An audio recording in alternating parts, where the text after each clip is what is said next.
Hey everybody. So we're out here in the backyard. It's beautiful. Look at all these flowers. We got so many flowers. So today today I wanted to talk to you about a video game called Painkiller. And this is a game that we need to bring back. So Painkiller is what we're talking about on this edition of Bring It Back. Now, Painkiller was kind of like the last old school shooter. They've kind of done throwback games, but this was close enough. I think it came out in like the early 2000s. I can't remember, but it was just one of those games where they put you into a level and you shoot everything, and there's no objective except get to the next door and shoot everything on the other side of that door. It was like Serious Sam, but more serious. Serious Sam was actually not that serious. Fun fact about Serious Sam is that it was kind of goofy, and Painkiller. I mean, Painkiller was a little goofy. You know, you blast a guy and he'd go flying 100 feet. You know, um, stuff like that, or he would just explode into like a bunch of bloody bits. But and every level was a different like scenery and a different like different enemies. Like these days, video game companies, they don't like to spend a lot of money on R&D, so you may only have just enough enemies to fight in your video game. But Painkiller, it was a batch of new enemies for every level. You didn't see the same enemies in multiple levels, I don't think.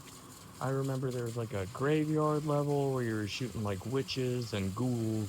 There's an orphanage level where there were like puppets that would come to life.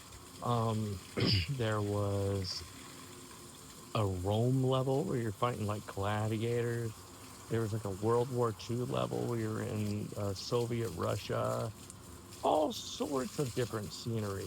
And I remember it had what we used to refer to as particle effects, or if this was a movie, we would call it special effects, where it's like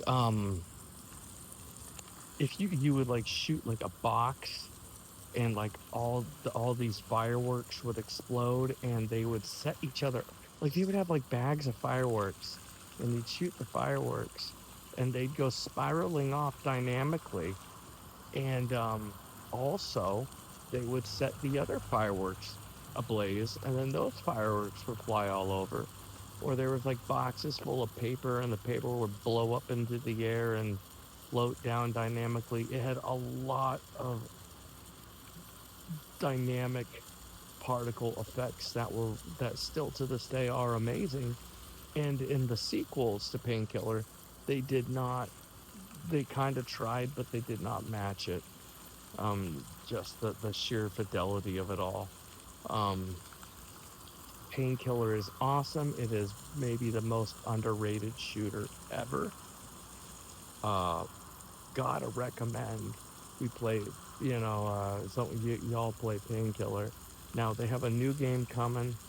They really should make it so you can play old Painkiller on consoles, you know, um, because you can't play it on anything but Steam, and then you got to tell a guy to play it with a mouse and keyboard, and then he's definitely out. So they gotta make Painkiller playable for the masses, and because I want I want more people to know about Painkiller, so that this new game is successful.